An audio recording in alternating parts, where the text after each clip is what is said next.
We'll be aware that the question which we are addressing this evening is the typical kind of question which an examiner will toss at you in the hope that a student will be flustered into giving an overly simplistic or perhaps emotive response. It's a kind of question that bears deconstruction. The deconstruction operates, I think, in at least two different directions. First of all, do we know exactly for sure, definitely, what we mean by the phrase Orthodox Islam? Journalists may use it, Muslim preachers may use it, even occasionally some academics may use it, but are we quite sure that we have a straightforward definition that will allow us to answer this evening's question? The second issue or topic that needs deconstruction, of course, is the second category which is being brought into conversation here, which is the idea of Sufism. It's an enormous, chaotic, vast grab bag of different devotional orientations. It's not a single thing. We can't reify it. There are very few generalizations which could be applied to so protean and diverse aspect of the Islamic heritage. So I might stop at this point and say this is a silly question and put the microphone down and go off to have a cup of tea. But I don't propose to do that because still there is clearly an issue here, and an issue which is of some moment. Definitional issues when relating to major world religions, which are so plurivocal, which have so many different traditions, all of them competing for the label Orthodox, are complex, but at the same time, we do need to be able to offer certain general statements about them. So let's just begin with the concept itself. From an insider's perspective, let's look at the most classical, majoritarian, dyed-in-the-wool, consensual Sunni answer to the question. Well, if you study or studied at Al-Azhar University or at Zaytuna or at the Imam A'zam University in Baghdad or at most traditional Sunni universities, Sharif Hidayatullah in Indonesia, it's a list of the great institutions of Sunni learning. The answer to the question would probably be phrased in terms of the famous couplet in the Jawharat al-Tawheed of Imam al-Laqani, which goes, and it's not great Arabic poetry, but it's just there to help you memorize, وَمَالِكٌ وَسَائِرُ الْأَئِمَّةِ كَذَا أَبُو الْقَاسِمِ هُدَاةُ الْأُمَّةِ فَوَاجِبٌ تَقْلِيدُ قَوْمٍ مِّنْهُمُ كَذَا حَكَى الْقَوْمُ بِلَفْظٍ مِّنْهُمُ فواجب تقليد حبر منهم كذا حكى القوم بلفظ يفهم. This is from a long rhyming creed, the Jawharat al-Tawheed, the Jewel of Monotheism by Imam al-Laqani, written about 350 years ago. Now, what it means is, and Malik and the other Imams, similarly Abu al-Qasim, they are the guides of the Ummah, the Muslim community. It is obligatory to follow a learned person amongst them, thus have the scholars narrated in an unambiguous way. And then the text goes on to talk about other doctrinal points, but this is considered to be a point of Aqidah. For the most classical, consensual, Azhari, pre-modern, majoritarian Sunni Islam and institutions, the madrasa culture, this is supposed to be the correct view. And unpacking it, it's really talking about the four madhabs. Malik and the other Imams, of course Laqani from Upper Egypt, he's a Maliki, so he likes to mention Imam Malik specifically, but he's committed to the classical Sunni Jama'i position, which is that the four Imams and the four schools are all equally valid. So to be a Sunni Muslim means to adhere to one of these four schools, respecting the others equally. That's point one of the definition. And then he says, Kada Abu Qasim Hudatul Ummah, similarly Abu Qasim, they're the guides of the Ummah. Abu Qasim, he doesn't mean Abu Qasim, Sayyidina Muhammad, Rasulullah sallallahu alayhi wasallam. Here he means, and everybody in his world, and certainly the students at Al-Azhar know, he refers to Imam Abu Qasim al-Junayd al-Baghdadi, Sayyid al-Ta'ifa, the master of the way, the founder of what might be called classical, mainstream, medieval, Sunni tasawwuf or Sufism. So he's saying, for wajibun, it's obligatory to follow a scholarly leader amongst them. Thus has it been laid down by our pious predecessors, by the scholars. So the point of view of classical Azhari Sunni consensus is that the answer to this question is no. Belongingness, authenticity, complete refusal of any compromise in your Sunni Jama'i Islam means that you have to follow one of the four Sunni schools because everything else is minoritarian opinions and personal views and chaos. But also you have to follow Abu Qasim, Imam al-Junayd, Sayyid al-Ta'ifa. You have to be in some sense connected to Tasawwuf. And this was, until a generation or two ago, the universal view in Sunni Islam. To be a Sunni, you're a Maliki or a Hanafi or a Hanbali or a Shafi'i, and everything else is really weird. Internally, you have to be Naqshbandi or Qadiri or Shadili or Bayrami or Sohrawardi or Chishti, or there's a really big list, not just four, but who knows how many thousands and thousands and thousands of tariqas. They're said to be four great ones, the Aqtab Arba, the founders of the four most widespread tariqas amongst the ulama, but there's plenty of others. So that's the Azhari definition. To be an authentic, non-compromising, classical Sunni Muslim, to be a card-carrying Sunni, you follow one of the four Sunni madhabs, and you have to follow tasawwuf in some form. And that's how it was always understood. In the three areas of Muslim concern, doctrine, sharia, and the inward life, which corresponds roughly to Islam, Iman, Ihsan in the famous hadith of Jibril. The connection was generally accepted by the ulama on the basis of the commentary of Ibn Hajar al-Asqalani. For your outward life, you followed one of the classical Sunni schools of fiqh. For your doctrinal life, you followed one of the recognized Sunni schools of doctrine, which usually meant the Ash'aris and the Maturidis and the Hanbalis. And for your inward life, you followed one of the accepted traditions of Tasawwuf, Naqshbandi, Qadiri, Bayrami, Sohrawardi, all of those. That's what it was. For 1,000 years, nobody really disagreed with that. For 1,000 years, the accumulation of Muslim scholarship in the libraries proceeded on that assumption. There is no commentary on Sahih al-Bukhari. There's about 75 complete commentaries on Sahih al-Bukhari. Al-Aini, Al-Qastalani, Ibn Hajar are just the well-known ones, but there are others. Every one of those commentaries on Sahih al-Bukhari agrees that's what it is to be a Sunni Muslim.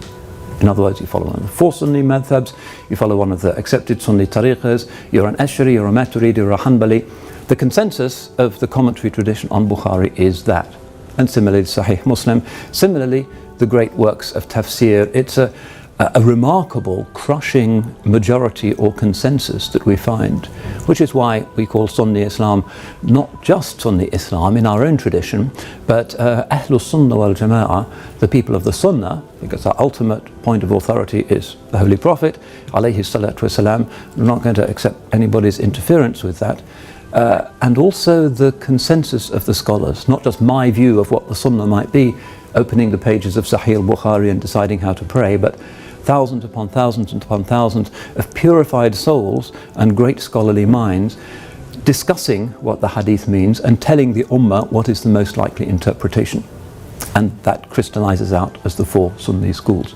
That's what it is, historically, to be part of the Ahlus Sunnah wal Jama'ah. So that verdict seems to be an open and shut case. It's evident. That's what it is to be a Sunni Muslim. And we're assuming here that that's what it is to be an Orthodox Muslim. But we need to, I think, pull back here a little bit, because the word Orthodox is not quite 100% part of our vocabulary.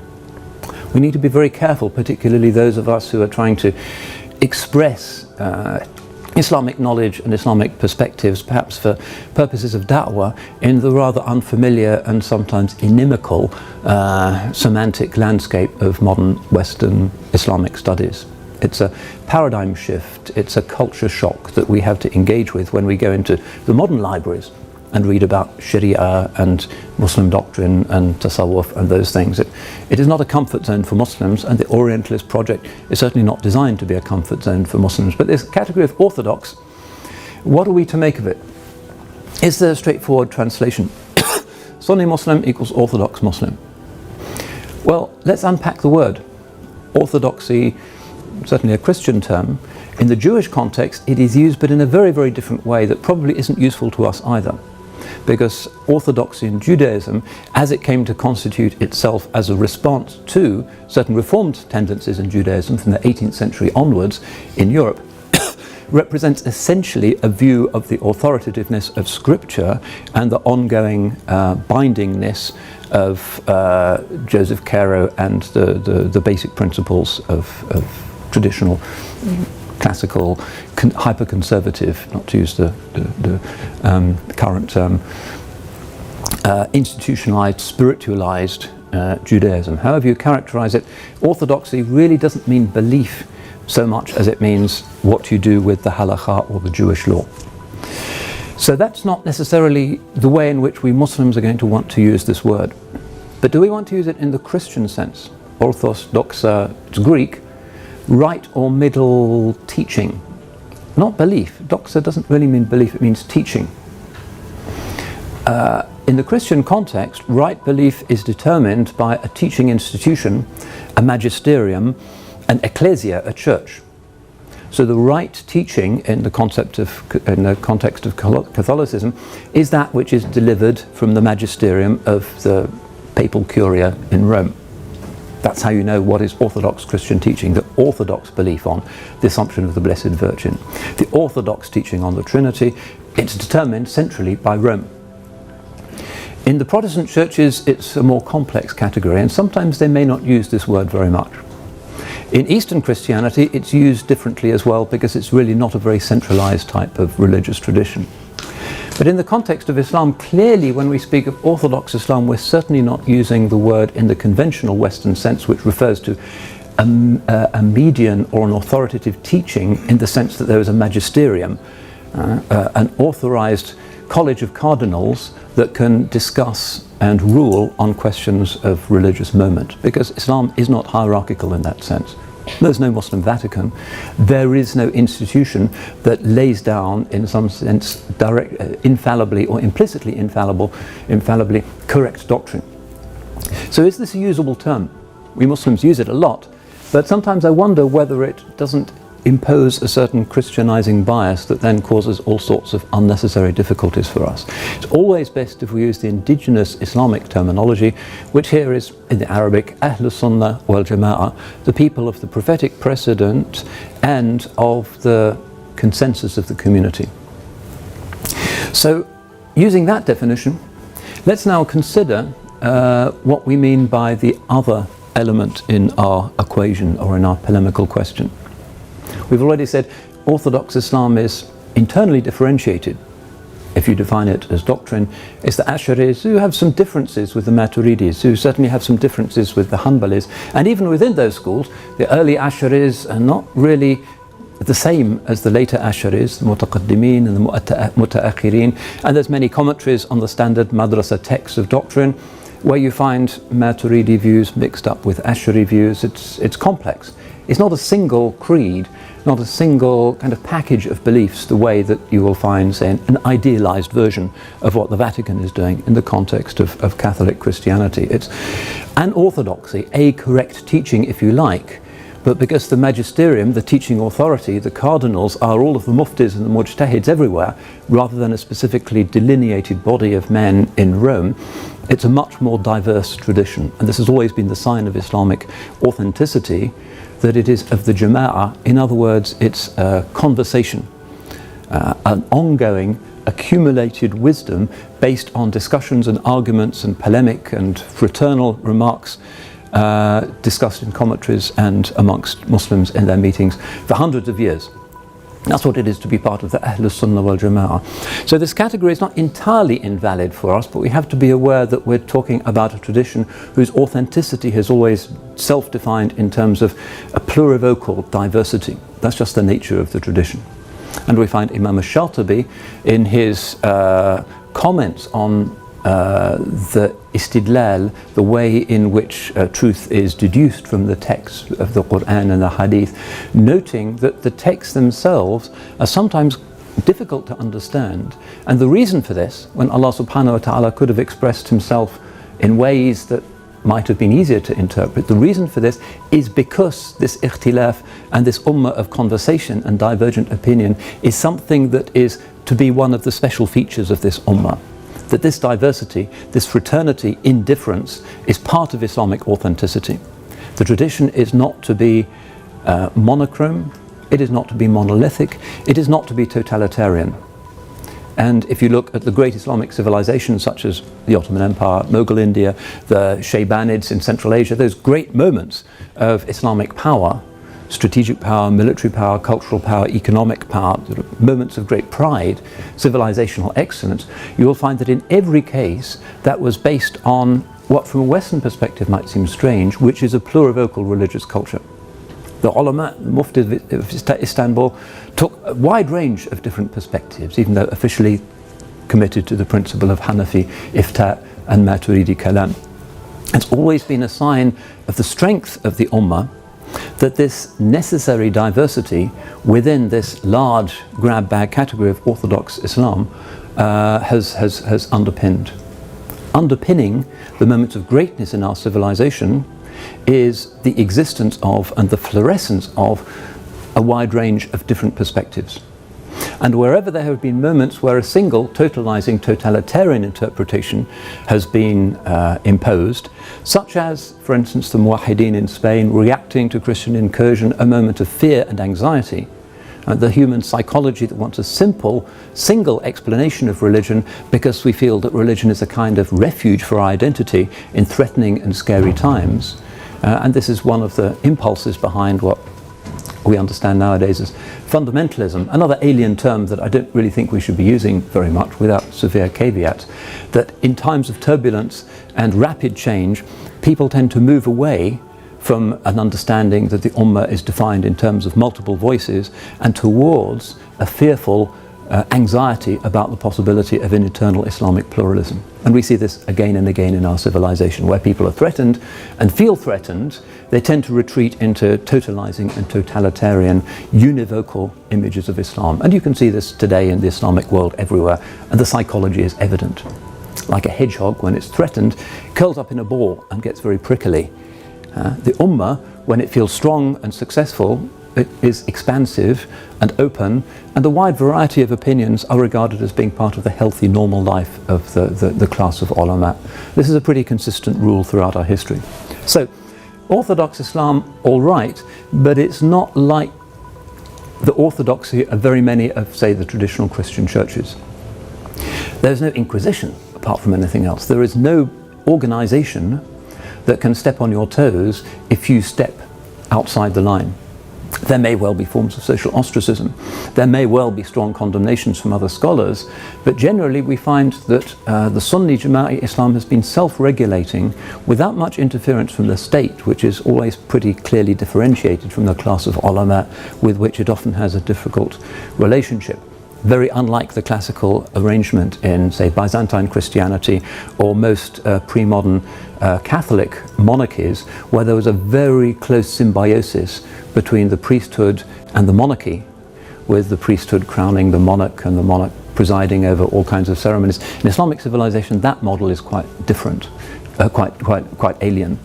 So we have the famous standoff between Imam Ahmad bin Hanbal and the Khalifa al-Ma'mun and what he did to Imam Malik. And generally the ulama have been a quite separate kind of magisterium to the court, the diwan, to the rulers. And wherever that boundary has been overstepped and the two try to become a single thing, there you find moments of civilizational collapse. So another recurrent feature in this rather chaotic and diverse religious landscape, 14 centuries and an enormous geographical sweep, is a recurrent tendency to have a strong separation between, as the Ottomans would put it, the men of the sword and the men of the pen. Arba bis-sayf, arba bi-qalam. And this again enables the scholars to develop and to sustain multiplicity.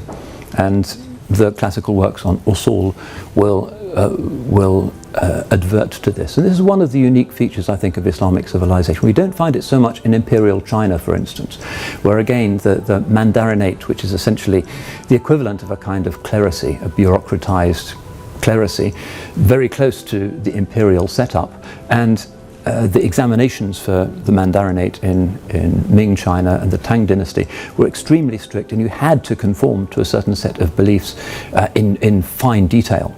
And so was the case with the clergy and the official royal court culture of most pre-modern certainly Western European civilizations. In Islamic civilization, quite different, because of this separation that we see again and again between the men of the sword and the men of the pen. There's something intrinsic about Islamic culture recurrently that produces a diverse religious culture that still calls itself Sunni, that still has boundaries which are respected, but which is internally diverse. And this remarkable phenomenon of a predominant religious denomination, 90% of the Ummah, it's quite an achievement in the case of a civilization that doesn't have a Vatican to police and impose an orthodoxy. 90% of the Ummah more or less united, but not in a totalitarian way. A single set of aqa'id, a single fiqh, a single whatever, a single way of being spiritual, but a very diverse tradition. And we find Imam al-Ghazali and Fakhruddin al-Razi and other great thinkers, Imam al-Nawawi, explaining that this is the basis for Muslim greatness, and they link it to the fact that the Sahaba, radiallahu anhum, the companions of the Holy Prophet, sallallahu alaihi wasallam, had a lot of differences in their understanding, particularly of the Sharia, amongst themselves. It's something indigenous and authentic. A sign of authenticity in one's belongingness to the Sunni tradition is the ease with which one acknowledges a legitimate difference of opinion. So if that's the case, again, does the question make much sense? Is it not the case that within this broad circle that Imam al-Shatibi and others have defined of what it is to be a Sunni Jama'i Muslim, there will be a position which says, I don't actually believe in this thing called Sufism. I'm going to be a Hanafi or whatever, and my Aqidah is what I learned from my teachers in the madrasa. I'm not making any concessions there, but this thing called Sufism, those dervishes on the street corner, those strange things that they do, their ceremonies, personally my conscience isn't at ease with that, but I still consider myself to be a Sunni Muslim. Is that possible? And here we're bracketing out the current chaos and confusion in the Islamic world, but looking at the classical recurrent patterns of Sunni Muslim before Western influence, before liberalizing influences, before fundamentalist influences, before anything, how the Ummah was, say, until the 18th century, what would have been the answer? Is it possible to be a Sunni Muslim and to say no to this thing called tasawwuf? Well, of course, Laqani would say, no, you have to have the two together. The Azhar would say that. That's the consensual view, but is that actually being true to this principle which we've identified as being part of the metabolism of Sunni Islam, which is to be plurivocal and to allow people to have reservations about certain things? That, it strikes me as being a significant and a real question. Well, this is where we have to deconstruct our second question, our second concept, the concept of tasawwuf or Sufism. Is it a single thing? Does it actually mean anything if I say, I approve of Sufism or I don't approve of Sufism? What am I referring to? Am I referring to the Sufism of the guy in Lahore who sleeps on saints' tombs and doesn't pray? Or am I referring to the Sufism of Imam Ibn Hajar al-Asqalani? Or am I referring to the Sufism of Ibn Taymiyyah and Ibn al-Qayyim? What am I talking about? Sometimes we're confused by this category. And it helps to remember, one of the things that Orientalists have done is actually to give us this term. We Muslims use the word Sufism as though it's an indigenous category, but it isn't quite. Just as Orthodox Islam is not quite an indigenous category, and putting them together in this problematic polemical question creates a kind of tension that isn't necessarily there if we look at things from a pre-modern, completely authentic indigenous Sunni perspective. Sufism is a word that's only about 200 years old. It comes from Tuluk and his first book on Sufism. He called it Sufismus. He was talking about a kind of pantheistic Persian theosophy that he thought he'd found in his rather poorly translated versions of Hafiz and Sa'di. And he invented this word Sufism. The ulama of Islam never did. He turned it into an ism. Islam doesn't really have that suffix. The word that we have, that the ulama of Islam have had, is tasawwafa, and the verbal noun of that is tasawwuf. It's not an ism at all, it's more like a verb. In other words, it's something that you do, not something that you join or can point to. And so, if we, as it were, indigenize our discourse again and set aside this Orientalist category, which we tend to use for shorthand and because everybody's using it and Anne-Marie Schimmel uses it and everybody uses it, We say, is tasawwuf, is Sufism part of Islam or not? If we start to use indigenous language, is it legitimate for me to atasawwuf? Now that's an indigenously Islamic question. هل يجوز لي أن أتصوف؟ هل يجوز لي أن أكون متصوفا؟ Now we're in the Islamic semantic range, and we can start to see what an indigenous, authentic Sharia response to this question might start to look like. Now, so essentially it's a verb, tasawwafa, and despite the existence of a plurality of sometimes rather scatty theories about where the word comes from, it's probable, and most of the ulama accept this, that it is to do with zuhud and taqashuf and libas al-suf. So Abu Sulaiman al-Darani, one of the great imams of the Tabi'een in Syria, used to say that libas al-sufi dhullu nafs. To wear wool is a way of crushing the ego. And to wear wool, well, we know that the Holy Prophet ﷺ sometimes wore mantles and robes that were made of wool. And we know in particular that sometimes he would wear quite rough clothing. So the famous hadith in which the Bedouin comes to him and the Holy Prophet ﷺ is wearing burdun yamani, a Yemenite cloak, and the Bedouin grabs him roughly, outrageously, so hard that it leaves a scar or a mark on the Holy Prophet's neck. And the Sahaba are angry and want to punish him. And he says, Ya Muhammad, a'tini min mali Allahi alladhi andak. Oh Muhammad, give me some of God's wealth which you have. That's pretty impolite. But the Holy Prophet ﷺ saw the nature of the guy and that he was a Bedouin guy, this is how they talk, and he smiled and he ordered that the man be given something.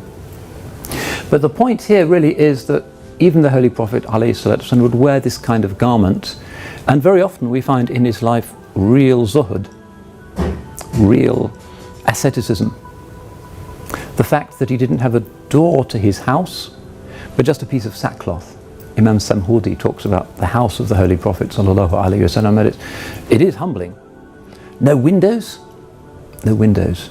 The ceiling was so low that it was only just above his blessed head, and the door was just a piece of sackcloth. You couldn't knock on the Holy Prophet's door. You had to call out because it was just a piece of cloth. Many people in Medina did have wooden doors, there was wood around, but he lived in this really basic way and sleeping on the ground, and when he died, leaving hardly anything, and at night he would not allow dirhamun wala dinar, no silver or gold coin, to spend the night in his house. He would go out and find somebody to give it to. So that's his tawakkul, that's his reliance on Allah subhanahu wa ta'ala. That is a fairly intense form of zuhud, or if you like, asceticism. He was not interested in the dunya, really. He was not interested in becoming rich. Where he was powerful, it wasn't because he wanted to be powerful, but because he wanted to suppress injustice and cruelty and stand up for the mustad'afin, for the weak. It wasn't for his own self. So we find this very nowadays in this world of egotistic politicians, and you think of, say, Donald Trump with his hair and his wild emotions and scary stuff, Marine Le Pen no better. This is an age in which ego propels people to the top, and somehow the electorate don't mind. With prophecy you find the exact opposite. You find people often are at the top, but not because of ego, but because there is no ego, but just because they want to help. Holy Prophet ﷺ, who is sent rahmatul lil alameen, a mercy to the worlds, is in his position of power and authority as judge and of ruler and military leader of Medina there because he wants justice to prevail, because he wants the weak and the orphan and the widow to be supported. That's the reason for the jihad, that's why he does it, sallallahu alayhi wasallam. Very difficult for us to imagine. The modern world is just a series of greasy poles, dog eat dog. Everybody has to show off in their CV, everybody wants to get to the top. The ego is praised and cultivated. A prophetic excellence, a form of excellence where you're not sitting in some mountain cave in sackcloth and ashes bewailing the state of the world, but you're actually in the heart of society, engaging with it and leading it and improving it and reforming it and liberating it. That's a model we hardly have nowadays. Not even in ourselves. How often do we ourselves seek promotion, and there's ego in that invariably? How often do we seek the esteem of others because of the tenderness of our egos. Hard to imagine somebody for whom that means nothing at all, but just wants to help. So what we have in the model of the Holy Prophet ﷺ, his wearing of these woolen mantles, and in his real indifference, a kind of happy indifference to the things of this world. So we're told that when there was food in the Holy Prophet's house, akal, he would eat, and when there was no food, sabar, he would be patient. And it's as if it was equal to him, because he was the one who said, "Kun fi dunya ka'annaka gharibun aw abiru sabil." Be in this world as if you're a stranger or a wayfarer. And the famous hadith in which somebody says, "Ya Rasulullah, O Holy Prophet, why are you sleeping on this rush mat?" And there were marks on his shoulder, having laid down on this very rough thing. And he said, "What have I to do with this world? With relation to this world, I am just like somebody who rests for a while under the shade of a tree and then passes on." Now, this is not some kind of monastic model, because the brilliance of Islam is that it insists that you are in the world for the sake of the next world. And we think that human beings can be inwardly strong enough and cultivated enough to be able to do that. A lot of traditions, in some versions of Christianity, some versions of Buddhism, some versions of many traditions, you can't really do that to the extent that you're in the world, you're leading armies, you're dealing with an economy, you're married, you get sucked into dunya, into the world, the flesh and the devil, and therefore you look elsewhere. You go to your cave, you go to your monastic cell. That's their tradition, but it's not the way of Rasulullah sallallahu alaihi wasallam. He says, "La rahbaniyata fil Islam," there is to be no monasticism in Islam. We are the people who get to akhirah through dunya rather than trying to get around it. And we don't really believe in attempts to get around it, because the nafs is there however much or however little you have. And desire is there whether or not you have the possibility of satisfying it. So the illusion of the monastic cell is one that we choose not to believe in. But in any case, the point is that what we have with the Holy Prophet, which is, as we've said, the beginning and the end of what it is to be a Sunni Muslim, is to emulate the sunnah of the Apostle sallallahu alaihi wasallam, is this attitude to dunya that to us makes us uncomfortable when we're anxious about what car we're driving and where we're going on a holiday. It makes us uncomfortable because it's challenging. Not to have a coin in your house at the end of each day, not to have anything. How would we feel? Maxed out on your credit card, and you go to see a counsellor because you're so stressed about it. Holy Prophet sallallahu alaihi wasallam had no problem sleeping because of his trust in his Lord. That's a very challenging human model. To be in the world, but not for the world, and not of the world, but to help the people of the world. That's the essence of what it is to be a Muslim, to be submitted, to accept that Allah subhanahu wa ta'ala has created this amazing diversity and brilliance of creation with all of its signs, which, if the heart is open and tender, can be read in order to strengthen our iman. We are here to see all of these things, not to run away from them. Even in difficult situations, there is always a lesson for the believer. Even in the faces of the tyrants, there is always a lesson for the believer. Even in ugliness, the believer benefits in every moment. And if you have the correct disposition of the heart, you'll make more progress by having a career and being an ordinary married human being in the world than you ever would if you were running away and living in a cave and eating a few dates every day. This is the sunnah, this is the way of the Holy Prophet, this is the way of Islam. And alhamdulillah, it's on the surface an easy way, but of course we know that those inner battles are difficult. So this is really what the ulama have said historically when talking about this thing that the Orientalists and a lot of us nowadays refer to as Sufism. They're saying it's a way of being. Tasawwafa means not really to have your heart attached to the world. As Imam al-Junayd defined it, it's for the heart to be empty of what the hand is empty of. In other words, if you don't have something, the heart isn't attached to it anyway, and you're murtah, you're content. If you're rich, alhamdulillah, you give sadaqah and you're shakir. If you're poor, alhamdulillah, you have sabr, and there'll be a reward for that. And ahwal, the states of the believer, are always good. It's all to do with the disposition of the soul. And it's the most elementary sermon topic nowadays, that despite the amazing achievements and fast-moving prosperity of modern Western societies, everybody's having panic attacks and anxiety and depression and on Valium, and this is the phenomenon of Prozac Nation. It's the most elementary religious lesson that all of that stuff, all of that competing for more devices and more status and more wealth and all of that doesn't actually yield us what presumably is what all human beings want, which is happiness. No, it's a more elusive thing, and it's more likely to be found in the prophetic wisdom, which is detachment, but to be really concerned with the conditions of others. And this is why he says, sallallahu alayhi wasallam, إِنَّمَا بُعِثْتُ لِأُتَمِّمَ مَكَارِمَ الْأَخْلَاقِ. I am sent only to perfect the noble qualities of character. You can only really do that if you're in society, if you're with others. Because you can only really know yourself, and others can only really see what you are. And you can only have the opportunity to transcend your own weaknesses if you're recurrently with other people. If you're on your own, you can live with your vices for a long time. But ad-din mu'amala, the religion is a way of engagement. Religion is about engaging with others. It is intersubjective, it is interactive, it is human, it is social. So none of this is controversial or rocket science. We know what Islam says. It is a social and a family-oriented religion which is about service and is about sadaqah. But the key here, if you're going to be in the world but not of the world, we all know in practice that that's not so easy.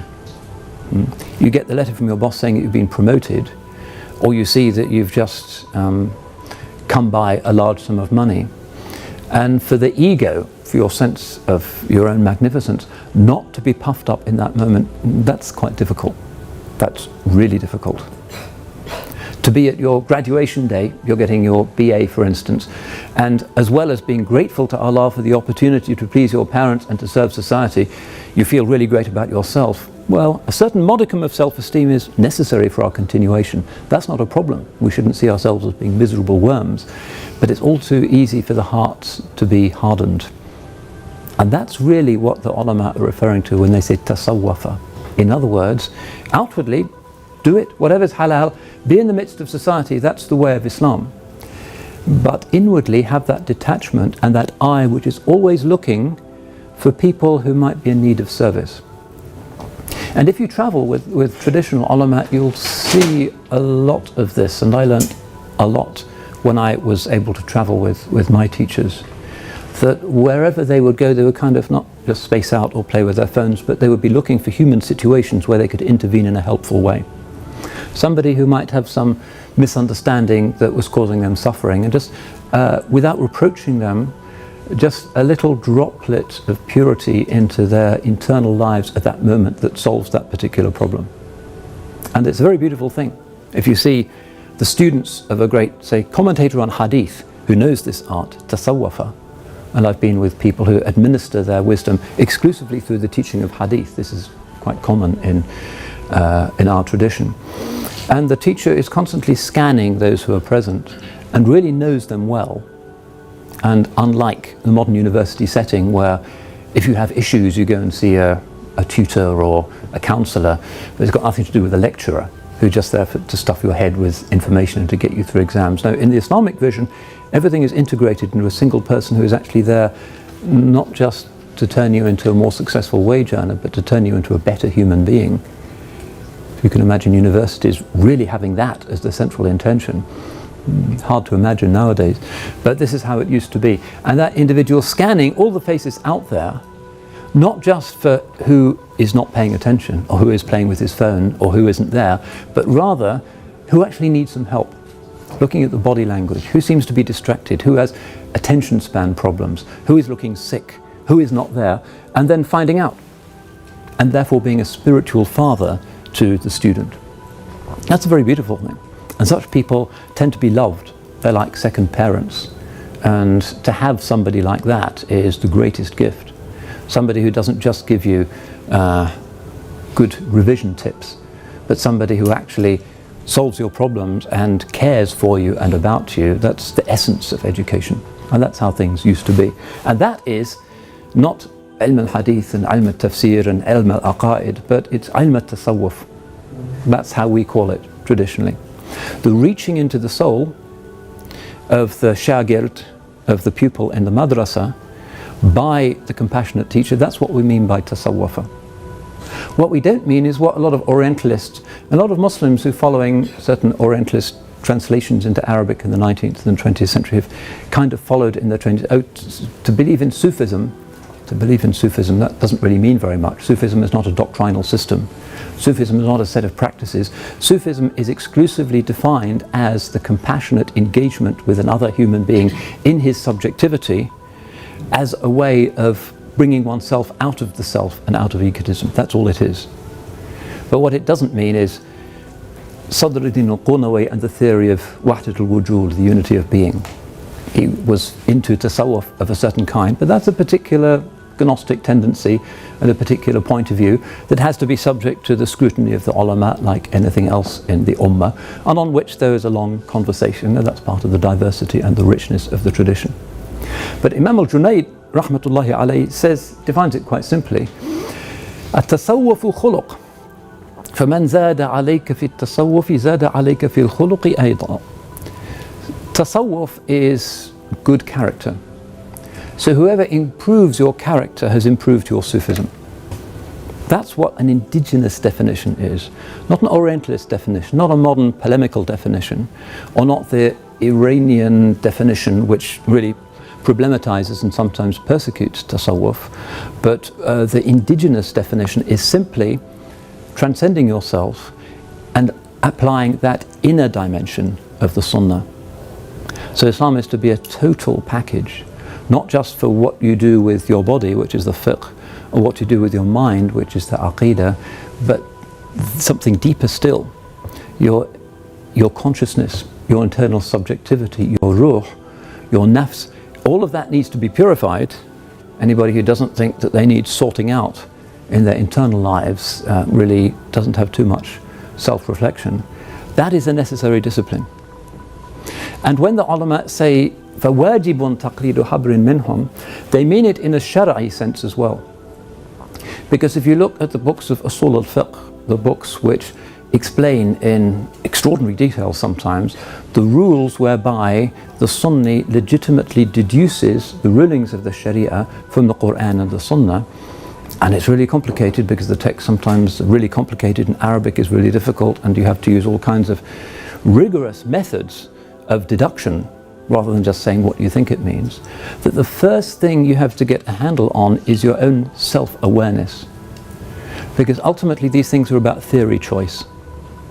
And theory choice is determined by the human subjectivity, which is often subject to emotion.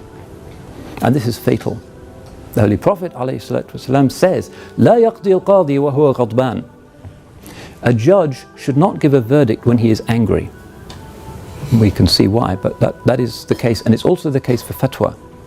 Nobody, however many qualifications he may have, is allowed to give a fatwa if they're in a kind of state of emotional turbulence.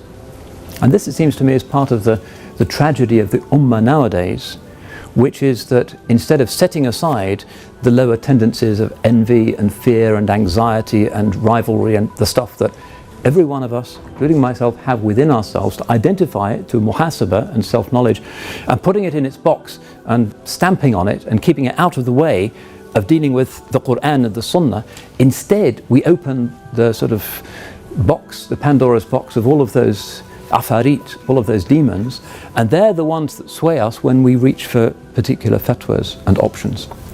That's a catastrophe, and that's really the end of the Ahl Sunnah wal Jama'ah. And that's the tragedy of the Ummah today. People saying, I know that the consensus of the Ummah is X, but I'm really angry, and therefore I'm going to follow Y, because I've seen this clip on YouTube where somebody seems to be saying that you can interpret it that way. That's the end of the Ahl Sunnah wal Jama'ah, because that's breaking all of the rules.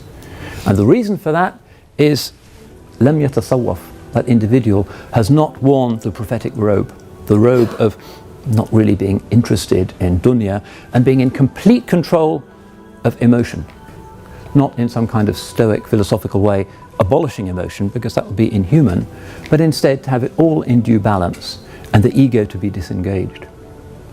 All of the problems of today's ummah, it seems to me, are the result of ego, nafs, shaitan, hawa.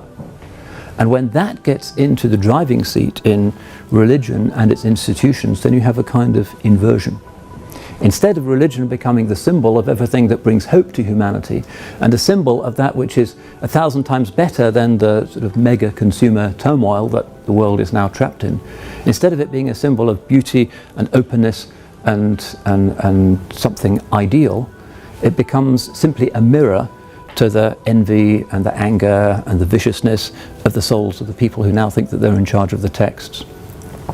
So if that's the alternative to yatasawwaf, then it is haram. The alternative to purifying the self is to have an impure self, and you can't disengage the self from the process of delivering fatwa and choosing your fatwas, and therefore religion becomes just a mirror of the ugliness of your own inner life, of your own frustrations and disappointments, perhaps even your mental illness. You find interpretations that gratify that deep inner imbalance, and the result is a catastrophe, and religion becoming the inversion of what it should be. Instead of showing to people through the sunnah, and Islam is the sunnah, the beauty of the heart of the chosen one, sallallahu alaihi wasallam, and the joy with which people entered Islam, instead you show them the raging volcano of your own anxieties and fears and disquiet and envy and viciousness. If you're showing them that and you say that is Islam, then that is the ultimate blasphemy against the Holy Prophet sallallahu alaihi wasallam, because you're saying my ugliness is the sunnah, and you're attributing the turbulences and the darkness of your own ego or sub-ego to the best of creation sallallahu alaihi wasallam, and that's the worst thing anybody can ever do. To attribute ugliness to the one who is the purest is about the worst decision that anybody can take, and this is the way the shaitan and the nafs and the hawa operate. They want to take the best things, those things that give most light and hope and serenity to humanity and the human heart, and to turn them into things that are scary and ugly, that drive the world away. So instead of da'wah, invitation, you have tanfir, repulsion, which is inevitably what happens when people are not able to yatasawwaf, to control themselves, to understand themselves, to overcome the lower impulses. So in that sense, we would say that classical Islam, as enshrined in the doctrine of Imam Laqani, is correct, is actually correct. Whether or not you define Sufism as a particular type of tasawwuf or not is not really the point. Tasawwuf, as understood by the ulama, all of those commentators on Bukhari, means the process of self-transformation, the process of dhikr, the process of remembering Allah, the process of fikr, the process of reaching out and seeing the humanity and the vulnerability and the needs of others, and not really paying too much attention to your own insecurities, because inwardly, when we really think about ourselves, we see there's not an awful lot there that's really beautiful and interesting. So forget that, look at the other, look at the ghayr. Without that possibility, without that tasawwafa, Islam is simply a megaphone for our own shaitan, for our own hawa, and therefore not to engage in tasawwuf, it is clear, and this really should be a matter of consensus for Muslims, if we're using this indigenous vocabulary, that tasawwafa is actually an obligation if the alternative is tanfir and the uglification of Allah's religion and the taking of decisions and fatwa choices that are subversive and close the doors of Allah's mercy to human beings who have never needed their Creator more than they do in this age of confusion and precariousness. That's a monstrous sin. So we would probably say we don't need this thing Sufism, but we would probably say, using the indigenous vocabulary, we have to have this thing tasawwuf, and that's why the ulama consistently, really without exception, down the centuries of our civilization have agreed that we do need this thing called tasawwuf. And even some people will say, but Imam Shaykh al-Islam Ibn Taymiyyah says the Sufis do this and that. Read him for yourself. Don't listen to what the brothers in the masjid are telling you. Read him. Yes, his commentary on the Futuh al-Ghayb of Abdul Qadir al-Jilani.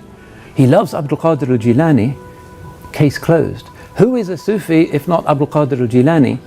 Yes, of course he has issues with certain aspects of the Wahdat al-Wujud school. That's fine. He has issues with them. They're well expressed. But it's not against tasawwuf. Ibn Taymiyyah is not against tasawwuf. Who is? This is one of the remarkable points of unanimity and consistency in our civilization. Despite the many voices and the plurality which we've always said has constituted its most authentic theme, still the ulama have agreed the Ahl Sunnah wal Jama'ah that this tasawwuf really is necessary in order to operationalize your Islam. Even if you don't use that word for whatever reason, even if you just say self-knowledge and dhikr and riyada and muhasaba and sabr and shukr and husn al-khuluq, use that vocabulary instead, that's fine. But the term that ulama have usually preferred to define the science of those inward processes of transformation is tasawwafa.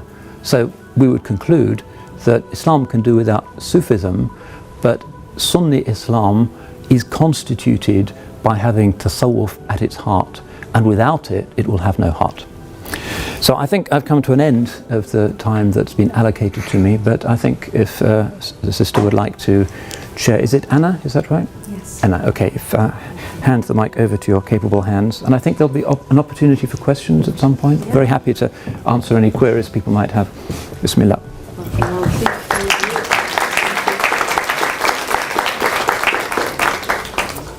My question is regarding this view, this message of tasawwafa. How do we carry this message when the Shaykh is missing, when the Marad al-Hajj, the Shaykh Shukri al-Luhafi, is missing in our day-to-day lives, when we are not possible to go every day to the Zawiyah of Sidi Ahmed Tijani in Fes or something? How do we carry this message when, for example, your books are available to us through Amazon, but the Shaykh is not? And how can I live this message of tasawwuf without the Shaykh, or do we still need to travel to the east to find our Shaykh? Yeah, this is an age of what the scholars would traditionally describe as nawazil, of misfortunes. We are living in a very acute circumstances, not just ourselves as Muslims, but religionists of all kinds. This is an age that increasingly regards us with skepticism and doesn't make space for us or respect our concerns or our orientation. Everybody is under sometimes very considerable social, economic, academic, conceptual, psychological pressure. And that discipline of our disciplines, which is best able to help us cope with those kind of pressures, is often the thing that has been least able to migrate from the east to the west. So we have masjids on every street corner in London, but we may not have very many khanaqahs or tekkes or zawayas. That somehow has not proved as mobile in our age as it did in the past. In the past it was amazingly versatile and travelled and was the reason for the spread of Islam, but now it's gone into, I think it's occluded in a certain way. It's less easy to access, and those forms which are widespread and easily accessible sometimes are very culturally specific, and it's difficult for people who aren't fully members of a particular cultural group to join it. So if you're a Turk in Dortmund, for instance, it's fine to join the local branch of the Naqshbandis. But if you're a Moroccan in Dortmund, you may feel a little bit uncomfortable because they're often heavily enculturated in their own specificities. And often for the second generation of Muslims, those specificities are a little bit alien and difficult as well. However, the basic principle of self-awareness, of awareness of the needs and the vulnerabilities of others, the duty to see the hand of God in nature and in other human beings, the obligation to be reflective about oneself and one's motivations, the basic responsibilities of having a dhikr, of reading Quran, of being a kind of luminous person who walks lightly on the earth, as the Quran says. These are incumbent whether or not we have the convenience of a Sufi lodge or a sheikh down the road. So this is an age in which many of the sheikhs are saying, apply the Quranic verse that says, Kunu Rabbaniyin. Just be people who are connected to the Rabb. It may be, and it's not your fault, that you can't find the guide, the murshid in this time. Or it may be in some way that we can't possibly conceptualize that you're in the prayers of somebody who you don't know. The barzakh and the ghaib are inconceivable arenas in which people do have connections that we may not be familiar with. But that does not, the fact that we are not aware of that does not excuse us from the responsibility of doing what Sufism is really about, which is what Imam al-Ghazali calls mu'amala. And this is why the ulama often say, al-ihya'u shaykhu man la shaykha lah. The ihya is the shaykh of he who has no shaykh. So if you don't have sort of ideal sheikh with the big turban and the flowing beard and the sort of beautiful smile who can work miracles and make you feel good about yourself, didn't have access to that. You have access to the Ihya Ulumuddin of Imam al-Ghazali, which the scholars have identified as a murshid for people who don't have access to a living sheikh. And many people who've worked with the Ihya are aware of its tremendous spiritual power and its capacity. Even though it's written for a completely different world and different age, it can really help with the process of self-transformation.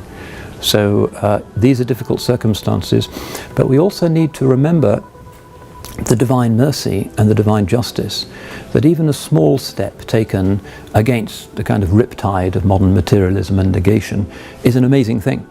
So we should be enormously appreciative of other struggling believers, and we should also recognize that Allah subhanahu wa ta'ala will give a great reward to those who struggle in ways that in earlier generations might have seemed to be paltry.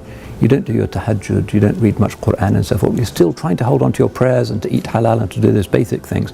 That is kind of equivalent in terms of the mujahada level of what a great Qadiri murid might have been doing 5 centuries ago when everything was easy for the Muslims. So we shouldn't despair, because the reward and the spiritual progress on the basis of the mujahada, وَالَّذِينَ جَاهَدُوا فِينَا لَنَهْدِيَنَّهُمْ سُبُلَنَا.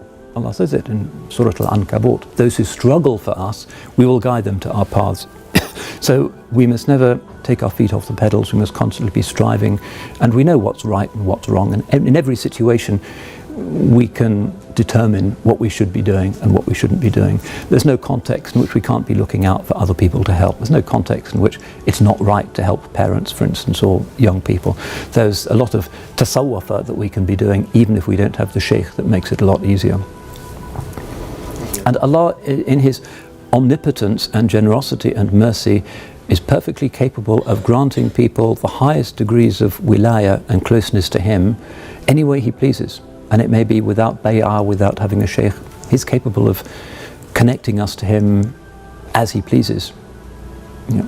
And that's true in every age. Assalamu alaikum. Alaikum My salam. name is Olaf, and I would like to address that in my own sphere of Muslim fellows.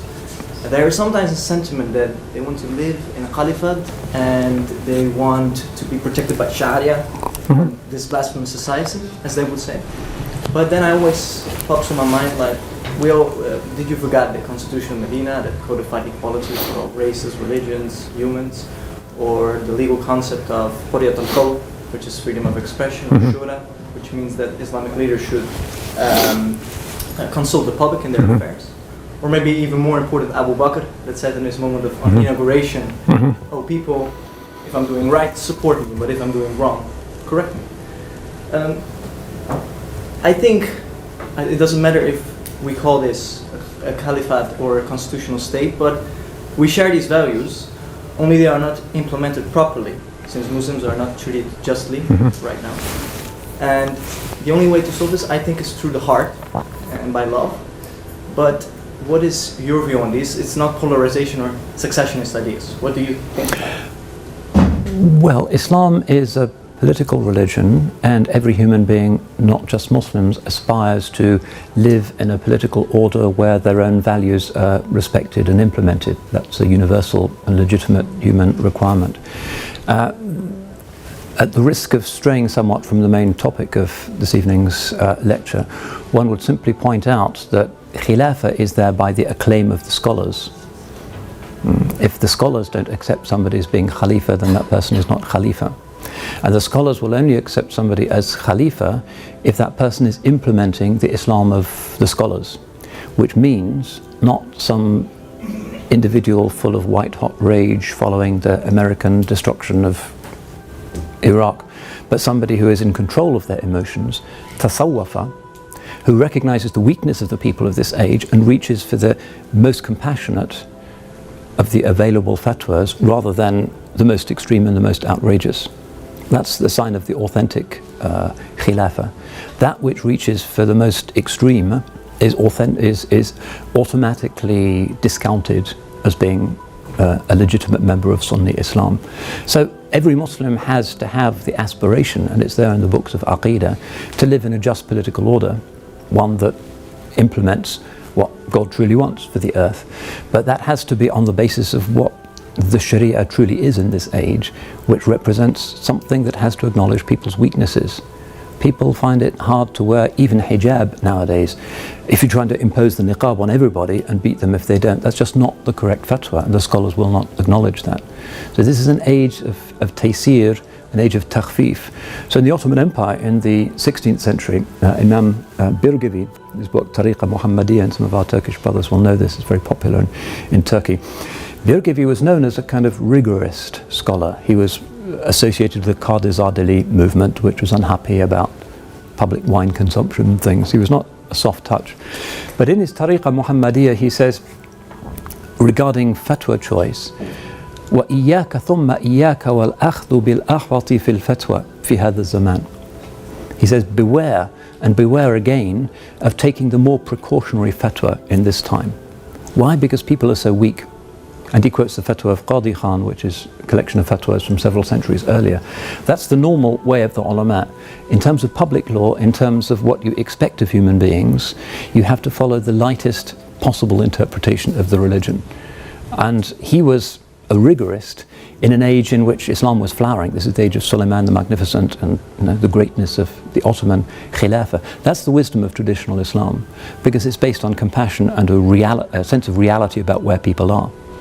Once you replace that compassion and awareness of how people are with a kind of volcanic hatred and resentment, you've got the phenomenon that I talked about earlier, which is turning the sunnah into the thing that humanity most hates, that's the devil's work.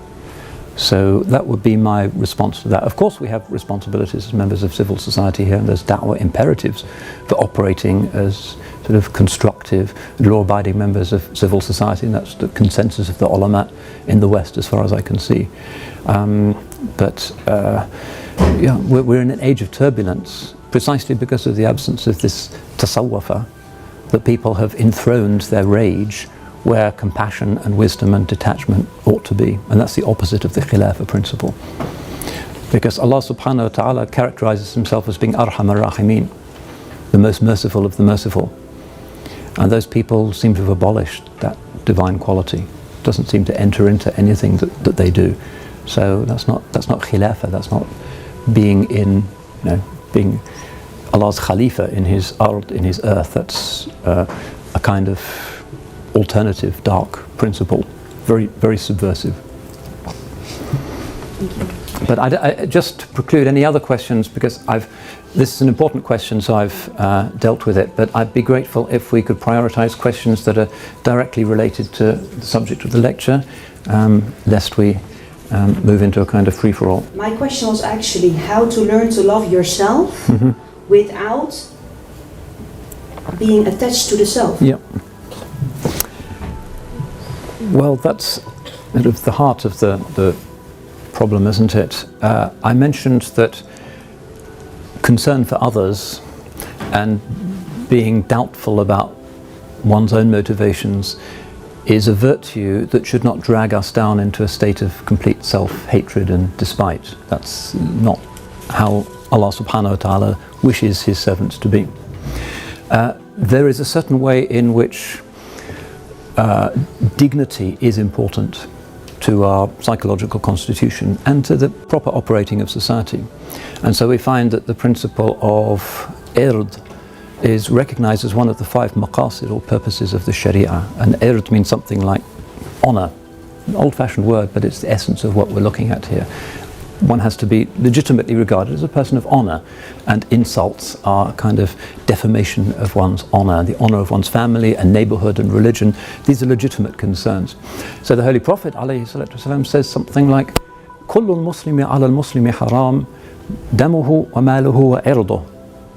Every aspect of a believer is forbidden for another Muslim to infringe upon: his life and his property and his ird, his honor.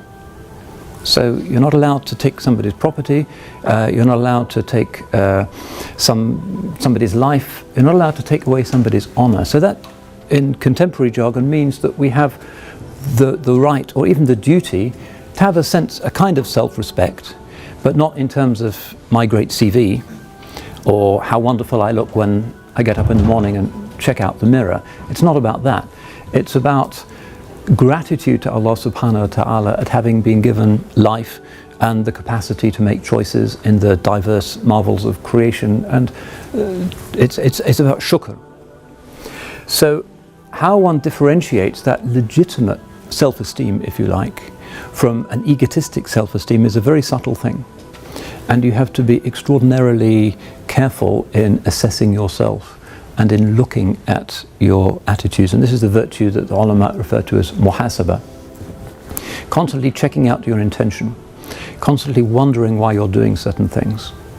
And ultimately the point is reached where you're not actually considering yourself very much. And this modern category of identity, which is so important nowadays, what's your identity? My identity is this, tends to become much less important as a source of your happiness than the happiness that comes about when you feel that you're doing your duty to other people.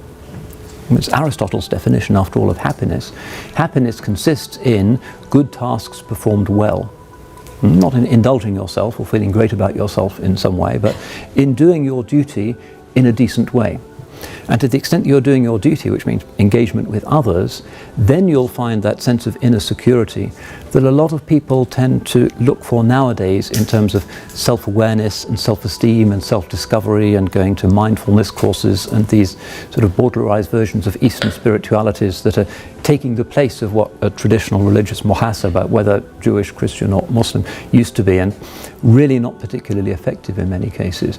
Instead of that, worrying about my identity and my sense of selfhood, build up your happiness and your confidence as a human being by having that inner certainty that you are, at least in a minimal way, doing your duty. The Syrian refugees arrive, do something for them. Somebody is begging on your street corner, try and find out what's wrong with him and do something for him. And you'll find that instead of this sort of concern about identity and selfhood, something else will take its place, which is actually much stronger and much closer to what we would find in the inner life of the Holy Prophet sallallahu alaihi wasallam, who I suspect wasn't constantly thinking about himself, am I this, am I that, but rather because of his constant giving, became a magnificent person and had a magnificent identity without thinking in those terms. So again, it's about thinking about the other, the alterity, putting the other first, mu'amala, that we heal these inner traumas. Assalamu alaikum. I had a question about finding the right balance between studying fiqh and digging deeper in the tasawwuf. So not studying so much fiqh that one becomes very hard, but also not studying so much tasawwuf that maybe one forgets some fiqh principles. So how should one find that? Yeah, it's always difficult to know how to weight one's sort of areas of learning. Quite often you find that the traditional sheikhs will actually teach primarily not through classes on tasawwuf, but classes on fiqh and tafsir and sharia. Most of my teachers, I think, they never really sat down and said, let's talk about tasawwuf today. Instead, it would be a book of tafsir. They'd read an ayah, and then somebody would read the tafsir, and then they'd look at something else, and it would be a free-flowing discussion, and we'd learn something. But the akhlaq and the engagement and the little nuggets of wisdom that were sort of inserted into the conversation by the sheikh at various points made it a class on tasawwuf. So it's not quite either or. Somebody who is teaching you fiqh who is not also improving your inner state is probably not a good person to be taking fiqh from. Tasawwuf is not really a discipline that's sort of in competition with the other disciplines, and you have to kind of schedule it into your diary. It's the thing that gives the other disciplines their vitality and their meaning. Assalamu alaikum, Barakallahu feekum for a very enlightening lecture. Since we've come to the conclusion that tasawwuf is an essential part of Sunni Shia Islam, would you say that not including tasawwuf within this notion, this concept of Sunni Jama'ah Islam, leads to the fact that one does not occupy himself with his ego, but occupies himself in fiqh and aqidah with what other people do wrong, the wrong aqidah they have, the wrong fiqh they have. Would you say that this is a manifestation of leaving out tasawwuf? Yeah, tasawwuf as this broad process, this tasawwuf as verb that I've indicated, yeah, what happens, and the sort of litmus test here is to see with which state of mind people begin when they engage with others. The principle in Tasawwuf, and therefore classical Sunni Islam, is always to begin by giving other people the benefit of the doubt, husn al-zann. If you begin, as some of our brothers nowadays who say that they're against Tasawwuf do, with the principle of su' al-zann, a kind of beginning with the principle of suspiciousness about others, then that's a very negative outcome. It's bad for the soul, it's bad for the unity of the ummah, and it's very widespread. People who are suspicious automatically when they meet another Muslim and want to know what's going on, who does he belong to, who's his sheikh, is this a threat? This is not how the real believer should be. We always begin with giving other people the benefit of the doubt. And to shift from the ego's kind of animalistic sort of law of the jungle suspiciousness of the other life form to this angelic affirmation of what the other person presumably is precisely the task of Tasawwuf. To turn you into somebody who gives other people the benefit of that, not just for believers but for non-Muslims as well. To look at the non-Muslim and to assume, well, probably it's the fault of the Muslims who get into the headlines that this person is not Muslim.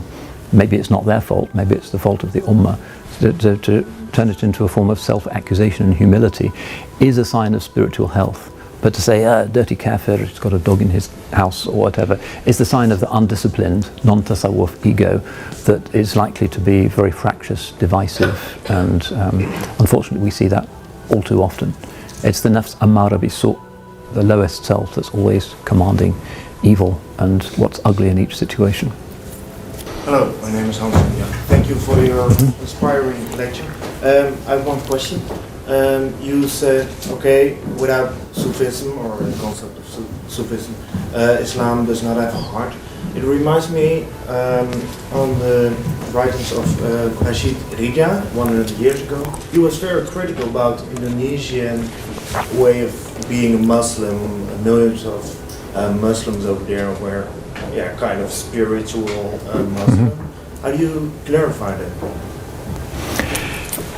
I don't know if Rashid Rida ever went to Indonesia, but perhaps he talked to some of the Indonesian students who were in Cairo at the time. In Al-Manya, he was very critical. Yeah, I mean the Indonesian Muslim community, as I understand it, traditionally self-defines in two terms. There's the Santri believers in Java who are Shafi'is and go to the mosque and fairly orthodox in our terms, and there's also the Abangan, whose main practices might be to do with connection to forest spirits or to ancestral spirits, and who may not go to the mosque too often, but might be called Mustafa and Ali and Hamid.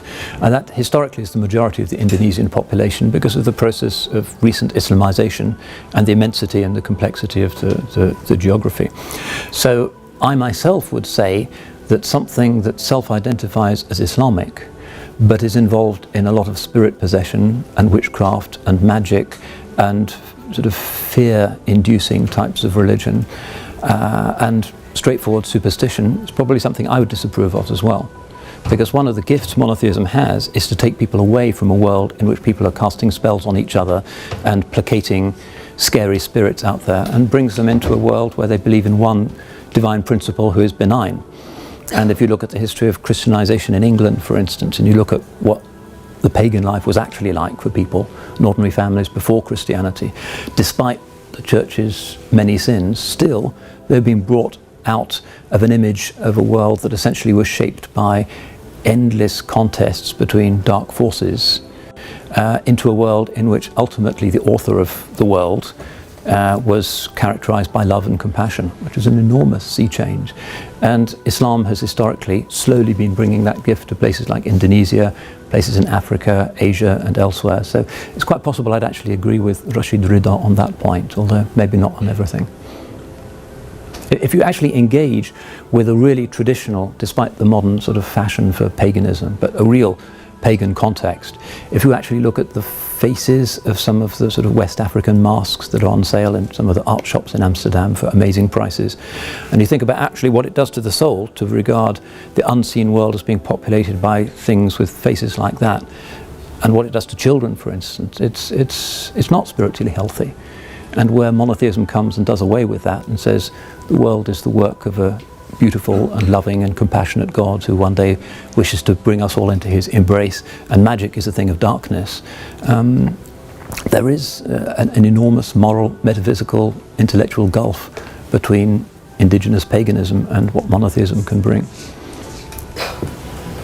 there's this idea in the Western world that religion does not necessarily make you a better human being.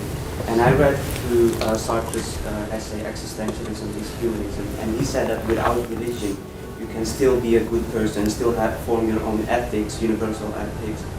And in an age where a lot of Muslims are renouncing their faith and saying that Islam is not making people better human beings, how do we save people from falling into atheism?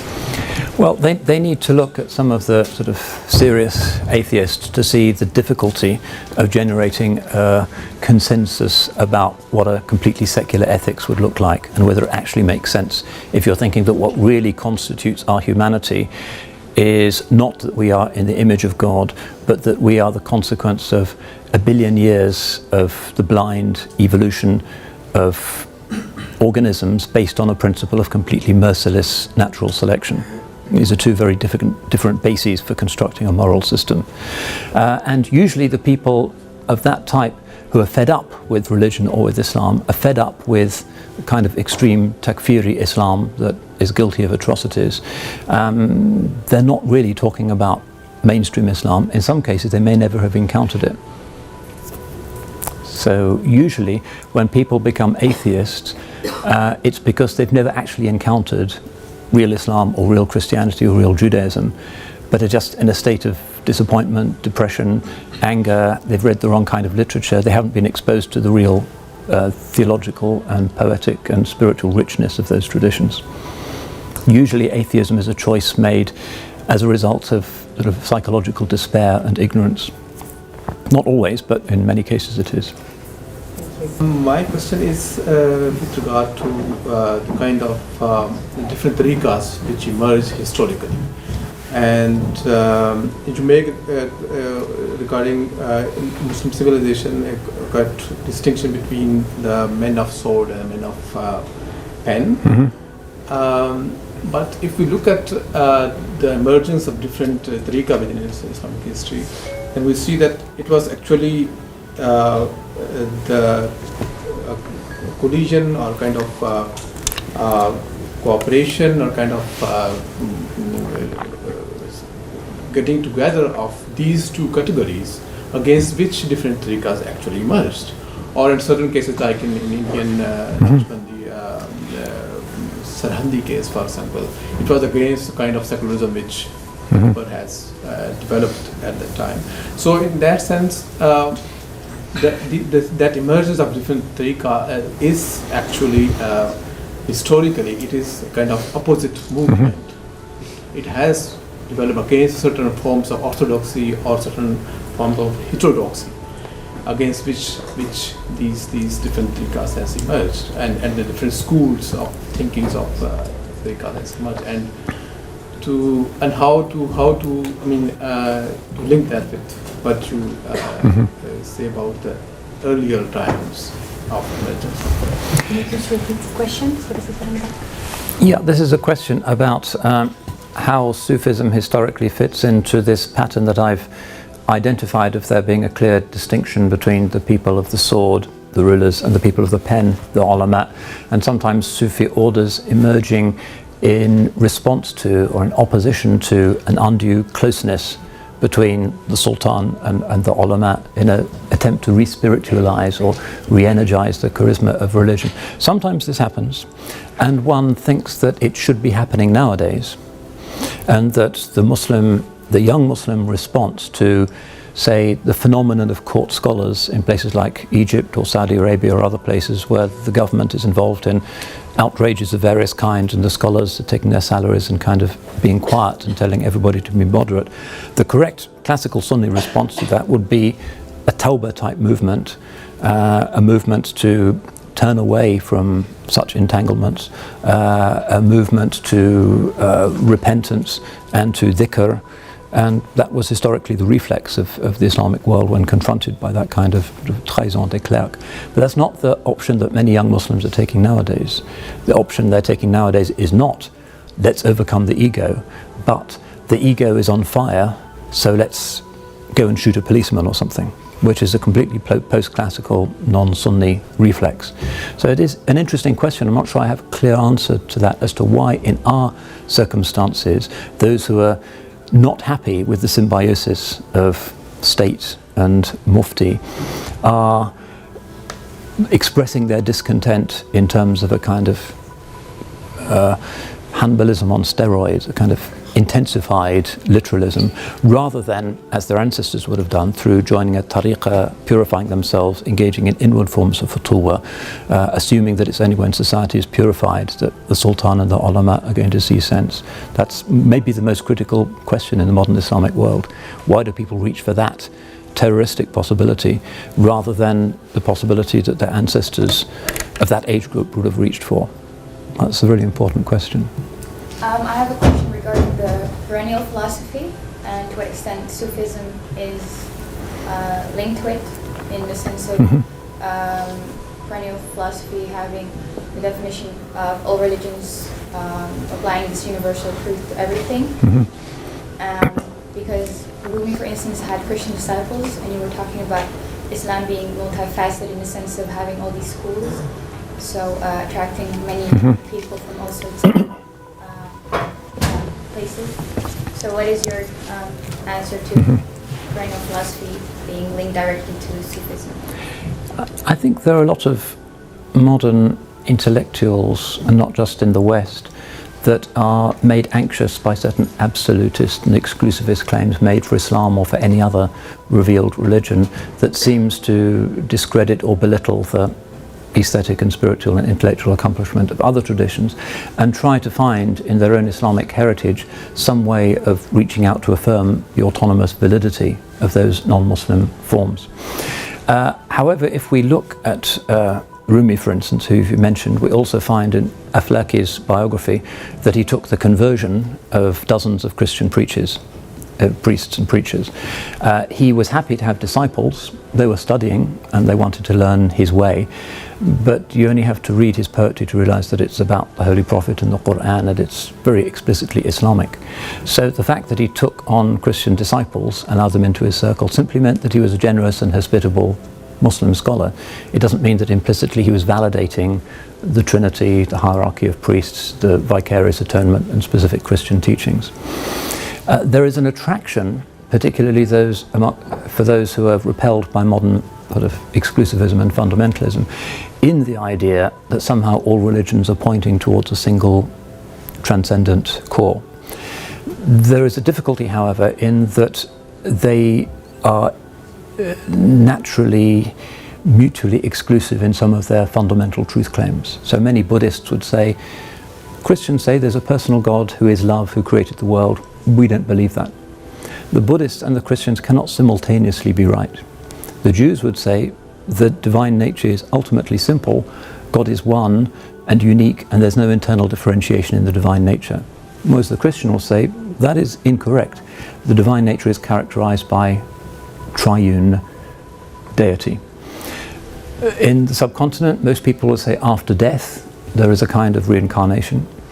In the world of monotheism, people will say there isn't reincarnation, there is only judgment, heaven and hell. Those contradictory thoughts cannot simultaneously be true.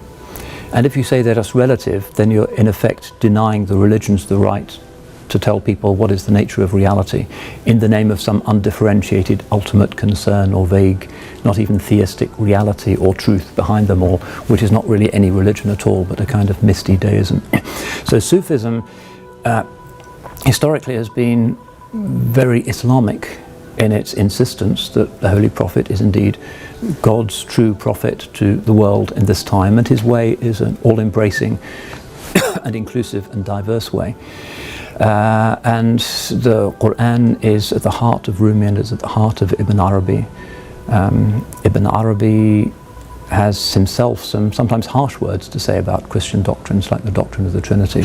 He would have been the last person to say that all the metaphysics of the world religions are simultaneously true. He believed his system was right. I have a question. You were telling that there was a difference in the first opinion from the Ash'arites and the later ones. What was the main reasons for that, and what particularly the main the Ummah choose, the first one or the last one?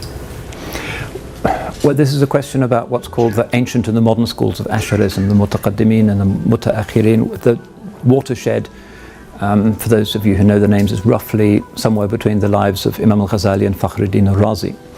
Essentially, it's about, and you can see if you look at the works of Imam al-Ash'ari and then you look at the works of, say, Imam al-Baydawi, that it becomes much more rigorous, and the use of logic and syllogism and the Islamicized version of Hellenistic metaphysics is much more central to the later form of Ash'arism.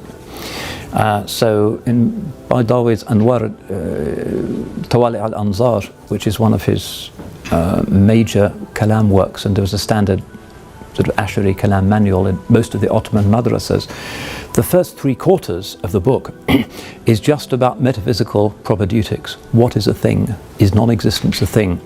What is the nature of time? What is the nature of the human subject? All of these sort of abstract things that go back to Plato and Aristotle, but which are questions that any intelligent person has to have a view on. So it becomes much more philosophical, but it's still Sunni Ash'ari kalam. So it's not so much the content of the doctrines that change, but the manner of exposition.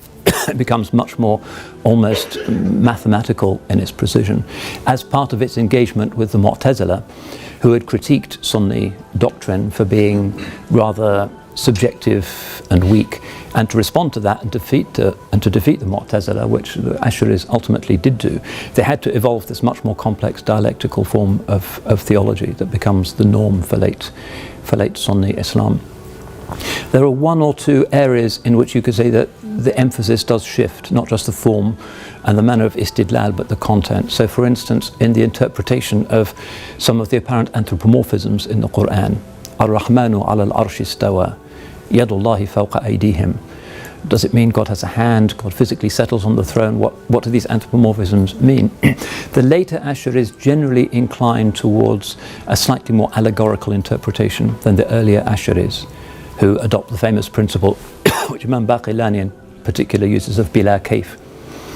God has these things, but we don't know how, and it's not helpful to ask about them. A lot of the later Ash'ari thinkers, partly because they're sort of mocked and prompted by some skeptical questioners, try to get into some sort of definition of what exactly it means for Allah to have a hand and to have a face, and they tend to adopt a not Mu'tazilite but certainly more strongly allegorizing interpretation than was normal amongst earlier or the ancient Ash'ari school. How do we interact with movements such as Salafism, which is really growing in the West? Well, Islam is a religion of knowledge and scholarship, and we just have to train up more scholars who know these debates, which are mostly not new debates, and explain patiently and compassionately to young people what is the position of the ulama and why that has been the choice that the ulama has made out of the different alternative interpretations.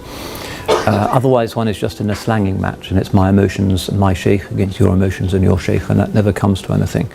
The arbiter always has to be ilm, and people who are deeply immersed in the usul and the Quran and the hadith, and can work with the at least more open-minded, vacillating young people through these issues. There's no shortcut. And no kind of sort of state de-radicalization program can ever achieve something like that, because they psychologize everything. So it's about the traumas of living in a ghetto or inadequate social integration. That's why people become extreme Salafis. That's not really an adequate explanation. It's because of insufficient exposure to real ulama. And in our age, and particularly in migrant communities in the West, often people are disconnected from the mainstream tradition of the ulama. Or they go online and they've got no idea as to what's authentic and what isn't. And online you can find any possible interpretation that your heart might desire, really. Websites on Islam and extraterrestrials, to you name it. In that kind of anarchic world where everything is kind of leveled, it's difficult for young people, teenagers, to know what is the authentic voice of the consensus of cumulative wisdom of Sunni Islam. Where is it? Sometimes it's not very well acquainted with the internet world.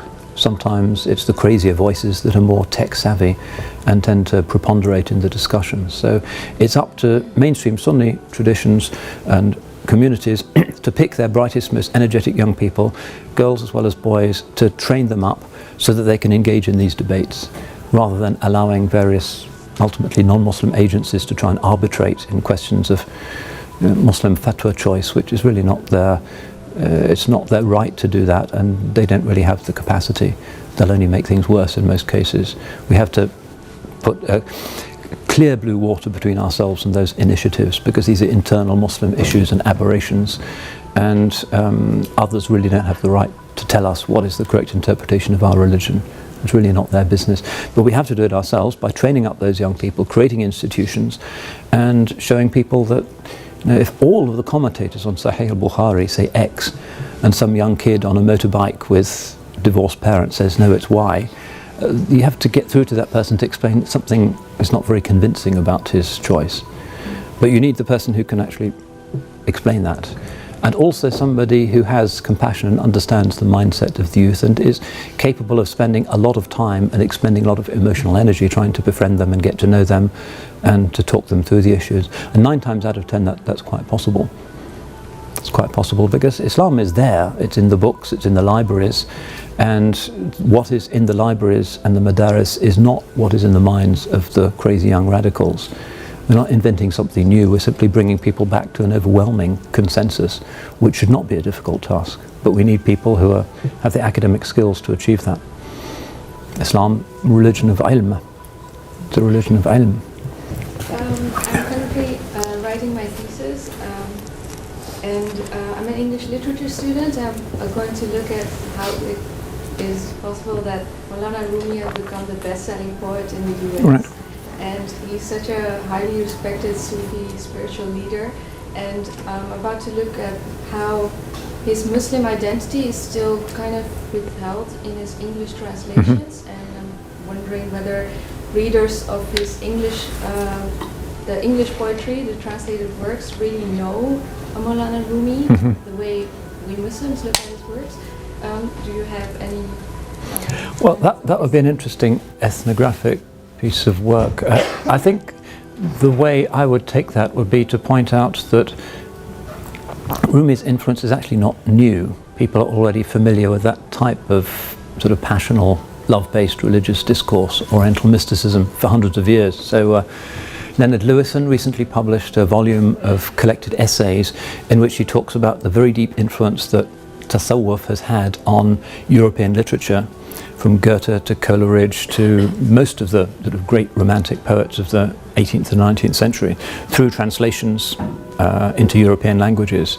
And for him, much of the romantic movement in Europe actually comes from the Islamic world.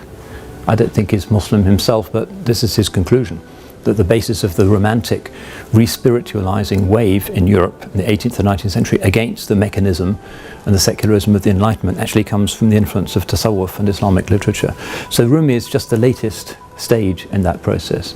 So one way of deconstructing that might be to look at it as part of a long narrative whereby the West selectively appropriates bits of Oriental wisdom but chooses to discard the sort of exoteric religious trappings, assuming that they're non-essential. The rest of it is a kind of ethnographic survey, I guess, determining why people have taken that particular choice and why the translators have often stripped out the Islamic armature of Rumi's worldview in order to make it sort of popular in sort of Californian bookshops. But there's still a certain way in which that is still performing a service, because it still gives people a sense of hope and the existence of God and a sense of love. It may not be explicitly Islamic, but it puts people in that place where they're receptive to religion, and then people can be, from that point, led on to something that's more complete. So it's what Christians would call a preparatio. It's a kind of preparation for the full message. So it's providential and benign, despite the fact that many of the Islamic bits have been edited out. بسم الله الرحمن الرحيم وصلى الله على سيدنا محمد وعلى آله وصحبه أجمعين. اللهم إنا أمسينا منك في نعمة وعافية وستر فأتمم نعمتك علينا وعافيتك وسترك في الدنيا والآخرة. ربنا آتنا في الدنيا حسنة وفي الآخرة حسنة وقنا عذاب النار وأدخلنا الجنة مع الأبرار يا عزيز يا غفار. ربنا لا تزغ قلوبنا بعد إذ هديتنا وهب لنا من لدنك رحمة إنك أنت الوهاب. وصلى الله على سيدنا ومولانا وحبيبنا وشفيعنا محمد وعلى آله وصحبه وسلم تسليما كثيرا وآخر دعوانا أن الحمد لله رب العالمين. Thank you. Thank you very much. Thank you all. May Allah bless you all, inshallah, and give you strength.